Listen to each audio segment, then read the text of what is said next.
Bismillah ar-Rahman ar-Rahim. Assalamu alaikum, dear viewers. So this is the third episode on the issue of hijab. We have discussed Ustaz Ghamidi's point of view regarding hijab and of course some of the questions that have arisen on it. In this third episode, we will also take a look at some more questions that have arisen on his point of view, and we will also see the way he responds to them.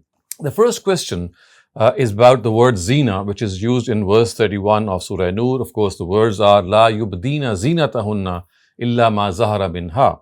So the question arises that what exactly is the meaning of the word zina?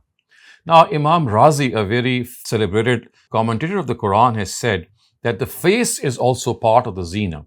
So he says, Wal aqrab an al khalaqa dakhilatun fi zina, which means that the way a person is made, his or her appearance, of course, here we are talking about a woman's appearance, that is also included. In other words, a woman's face is also zina.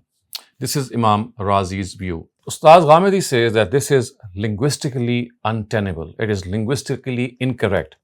So, for example, Khalil Ahmad al-Farahidi, who is the author of the first famous lexicon of Arabic, which is called the Kitab al-Ain, he says that azina jami'un likulli ma yutazayyanu bihi. Similarly, Lisan al-Arab, Ibn Manzur is his author, he says azina ma yutazayyanu bihi, and basically both these statements imply that zina is something through which you embellish something, you add on something as an embellishment. Similarly, Taj al-Urus, it says azina bil kasr ma yutazayyanu bihi. Again, the same statement that something through which you adorn yourself, something through which you embellish yourself, and obviously it could refer to makeup, it could refer to jewelry, it could refer to your outer garment, but it cannot refer to the face per se. So the first question which Ustaz Ghamidi has answered, that the word zina cannot be linguistically applied on the word face. It must be applied to something which is added on as an embellishment. And hence jewelry or makeup, as far as the face is concerned, is the appropriate interpretation in this regard. The second question which has arisen on his stance is that the expression yaghuddu min absarihim of Surah Nur has sometimes been interpreted to mean that people should look at the ground. Basically, it is understood that it is used literally. So yaghuddu min absarihim would mean that men should stare down and not look at women directly. So we have Surah Hujurat, the third verse. It says, Inna allazina yaghudduna aswatahum inda Rasulillah ulaika allazina imtahanallahu qulubahum littaqwa. So the word Ghazza, you can see it appears here. It says, Allazina yaghudduna aswatahum. Those who lower their voices in the presence of God's Prophet. Similarly, in Surah Luqman, verse 19, the words are, Waqsud fi mashika waghzuz min sautika, which means, and be modest in your gait and keep your voice low. Waghzuz min sautika. The third important thing, or the third important area in which questions have arisen on his point of view, is regarding his interpretation of the word illa ma zahara minha. Of course, the expression in Surah Nur was wala yubdina zinatahunna illa ma zahara minha. Ustaz Ghamidi has taken these words to mean what is customarily and generally revealed in accordance with Abdullah ibn Abbas's opinion. Abdullah ibn Abbas's opinion is that something which is normally and customarily revealed is an exception to zina, and that can be displayed. I mean, it's exception to not hide it, and you can be displayed. And Ustaz Ghamidi has also cited Zamakhshari, who has actually summarized Abdullah ibn Abbas's view when he says, Illa ma jaratil aada wal jibilla ala zuhurihi wal asl fihi az-zuhur, which means except limbs which a person does not cover generally and instinctively, and they are always left bare. The second criticism which Ustaz Ghamidi has proffered here is that if the case was the same as what Abdullah ibn Masud is reported to have put forth, then the words should have been different. He says the word should have been illa an yazhara minhu shay, something that cannot be covered at all. And this meaning of illa ma zahara minha, which means that things that are visible, is something that has been mentioned in the Quran as well. In this meaning, that we have Surah Anam. The verse is La taqrabul fawahisha ma zahara minha wa ma batan. Of course, it means that you do not go near lustful things, whether they are hidden or whether they are zahir, whether they are open. So illa zahir minha is what the implication is. Something which is automatically bared, something which is left to be there. You don't instinctively and customarily hide it. Now, the fourth question which has been raised on Ustaz Ghamidi's view is that, according to his view, of course, unless and until a person has, or a lady has embellished her hair, then covering the head is not an essential, or it might be recommended, but it is not essential unless she has made up her hair, which means that she's embellished her hair. If she's not embellished her hair, then covering the hair is not mandatory. This is criticized, or the counter question which has arisen on this view is that when it is said, well, yadribna bi khumurihinna. So khumur, of course, is a plural of khimar. It means that outer garment that you covered yourself. So it is basically argued that the word khimar already was worn on the head, and it would be left dangling on the sides. And when it is said, well, yadribna bi khumurihinna ala juyubihinna, which means that they should cover their chests with this khimar, it automatically meant that the head was already covered, because khimar is something which is already there on the top of your head. So therefore, it is something which is from another verse of the Quran telling us that the head must be covered, even if it is not made up, even if it is not embellished. The fifth question regarding Ustaz Ghamidi's view is regarding shaking hands with women. So Ustaz Ghamidi says that as far as shaking hands with women is concerned, which is like a social greeting that often takes place when you meet women, this is not to be objected to, and this is not in distinction or contradistinction to what the norms of modesty or chastity are. And when the Prophet himself said that ana la usafihu nisa, which means I don't shake hands with women, he was referring to the fact that he does not do so out of his personal choice, especially when he's taking the pledge or the bay'ah, the bay'at that was taken when you place your hand in the hand of another woman. And that is something which the Prophet did not like, because of course in that case the hand is placed in the hand of another woman for a longer period of time, which is an extended period of time. Other than that, as far as shaking hands with women is concerned, because in the case of a normal greeting, this is done as a welcoming gesture, and it's just like a greeting gesture, and it has no sexual implication in it, and therefore it can in no way be objected to. The sixth thing which Ustaz Ghamidi's point of view actually brings out, and which is very important and which is very, very prominent, is that the word parda or hijab, parda in Persian or in Urdu, hijab in Arabic, or because the word has also been adopted in English, it has not been used anywhere in the Quran to the effect that is normally it is interpreted to mean, which means that you have to be in seclusion or you have to observe certain norms. There is not a single place that is mentioned in this meaning in the Quran. And so therefore he says that the right way to express these directives is not that these are directives of hijab or these are directives of parda. Basically, these are norms of gender interaction. And they tell us that men and women can sit together. They are not required to always observe this isolation of living or even meeting each other in segregation or being segregated at all is not something which is at all commanded by the Quran. In fact, the Quran at one instance has said that when you meet each other, men and women, an ta'kulu jami'an aw ashtata, if you eat together, sit together, separately, it's your choice.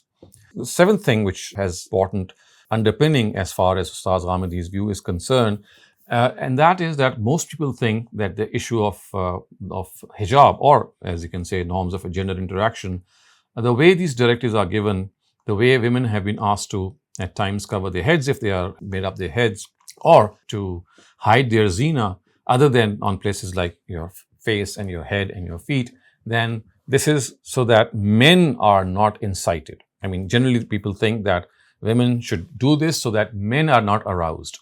Now, this is something which is absolutely unrelated, and this illah or this consequence is not even found in the Quran.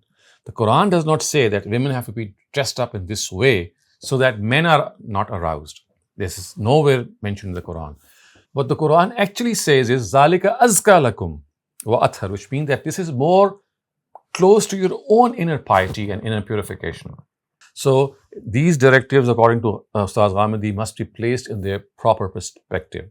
And that perspective is that these directives are basically given, these norms, these directives which relate to discommunal conduct for our inner purification, for our own inner purification, and not to stop other people from getting aroused. The eighth question which has arisen and which is also a very important point is you find that in Surah Ahzab, the words which are used are yudnina alayhinna min jalabibihinna, which means they should let a part of their outer garment, which is a jilbab, dangle over them. As a result, people have come to the conclusion that this dangling actually means that they should cover their faces. And hence, yudnina alayhinna min jalabibihinna is taken to mean that they should cover their faces. Ustad Ghamidi says that this is not the correct interpretation as far as the construction is concerned. So, min jalabibihinna actually refers to what Zamakhshari has also pointed out. It says jilbabum min jalabibihinna, that yudnina alayhinna would just mean that you have to wear a jilbab, but it actually refers to the fact that it's any chadar, it's any shawl that you can do, and it's not that it has to be implied that this is something that is to fall on your faces. The last thing in this regard, which Ustaz Ghamidi has actually put forth, is that there are a number of hadith narratives which are put forth by authorities to counter his point of view or to counter what he has stated. And Ustaz Ghamidi has enumerated those narratives one by one, and even gone to the extent of trying to make sense out of them and telling them that how they have their own occasion and background. But the bottom line and the bottom thing in this regard is that he has pointed out that none of these narratives, none of them, not a single one of them is authentic. And it's not just his view. He says that all the scholars and muhaddisun, they regard these narratives to be weak, which means that they cannot be authentically ascribed to the Prophet, which in other words mean that none of these narratives can be in any way produced as an example to counter the view of Ustaz Ghamidi. So I'm just going to read out those narratives before you, just the translation of those narratives, and about each of them you can say that they are generally found. We know all these narratives around us. They are quoted right, left and center. They are cited by people, but we must mind this, that none of these narratives is authentically ascribed to the Prophet. So let's start off with these narratives. And the first of these narratives says that Salama said, I was with God's messenger along with Maimuna when Ibn Maktoum came to visit him. This incident took place after we had been ordered to observe hijab. So the Prophet said, hide yourselves from him. At this, we said, isn't he blind and cannot see? Because we know that Abdullah ibn Maktoum was blind. So she said that, isn't he blind? Thereupon the Prophet replied, are you both blind too? Can't you both see them? So Ustaz Ghamidi says that our muhaddisun have not accepted it, and hence it cannot be ascribed authentically to the Prophet. The second narrative is, Qais ibn Shammas said, a woman called Khallad came to the Prophet with her face covered. She asked about her son who had been killed in a battle. At this, some companions of the Prophet remarked, you have come with face covered to ask about your son. Thereupon she replied, I have lost my son, not my modesty. So in other words, again, this narrative which is quoted in favor of the concept of hijab, which our traditional scholars are more used to, again, you can see that this narrative is not authentically ascribed. The third narrative in this regard, so its words are, Abu Usaid al-Ansari stated that he heard God's messenger say to women while he had come out of the mosque, whilst men and women were walking together on the pathways, withdraw to the rear, and you must not walk in the middle. You must walk on the sides. After that, women would walk touching the walls so much so their clothes would get stuck in them. This also is a weak narrative. The fourth narrative in this regard is actually on the authority of Hazrat Ali, and it is quoted by Al-Bazzar in his Musnad. And the words are, Ali reports that once he was with God's messenger when the latter asked, what is the best thing for a woman? At this, the companions remained silent. So when I returned home, I asked Fatima, what is the best thing for women? She replied, that unrelated men should not see them. Later, I mentioned this answer before God's messenger. Thereupon he replied, Fatima is part of my body. Ustaz Ghamidi says that this narrative too is not authentically ascribed. And again, it's not just his opinion, but the opinion of the scholars of Hadith. The fifth narrative in this regard has been cited or quoted by Anas ibn Malik, and this is also found in the Musnad of Bazzar. So Anas ibn Malik stated Some women once came to God's messenger and said, "O God's messenger, men have taken all the blessings and taken the rewards of waging jihad for the cause of God. So what is left for us so that we can also earn the reward of those who wage jihad for the cause of God?" At this he replied, "Those among you who remain in their homes will get the same reward as men who fight for the cause of God." This also is a weak narrative. The sixth one is reported by Musa ibn Yasar from Abu Huraira, and it is found in the Sunan of Al-Bayhaqi. So Musa ibn Yasar reported from Abu Huraira, who met a woman who was laden with perfume. So he said to her, "O servant of God, do you want to go to the mosque?" She replied, "Yes." He said, "Did you put on the perfume for this purpose?" She said, "Yes." He said, "Go back, because I heard God's messenger say, any woman who goes to the mosque and with perfume on, God will not accept her prayer until she returns and bathes herself." This also is a weak narrative. The seventh narrative is also quoted by Imam Abu Dawud, and this narrative is actually from Aisha Ritala Anha. She narrates, once a woman extended her hand from behind the curtain to hand over a letter to God's messenger. The Prophet drew away his hand and said, "I do not know whether this hand is of a man or a woman." She said, "A woman's." The Prophet said, "If you were a woman, at least you could have colored your nails with henna." This too, as I've just referred to, is weak as far as our hadith authorities are concerned. The eighth and final narrative, which Ustaz Ghamidi has cited, is from Abu Umama, who reports from the Prophet, and this is found in the Musnad of Imam Ahmad ibn Hanbal, that the Prophet said that any Muslim who looks at the attractive features of a woman and then draws away his eyes from her immediately, God will create sweetness in his worship rituals. So although, as I said, Ustaz Ghamidi has tried to explain these narratives, and he said that, well, there is a occasion and background and can be explained, but he has said that none of these narratives holds ground. All of them are untenable, all of them are weakly reported, and hence they cannot be relied upon. So viewers, with this we come to an end to this discussion of the topic of hijab, which is, as I said, more correctly titled by Ustaz Ghamidi as norms of gender interaction and not hijab. And inshallah, we'll come back again with you with a new objection and Ustaz Ghamidi's response towards it. Thank you very much.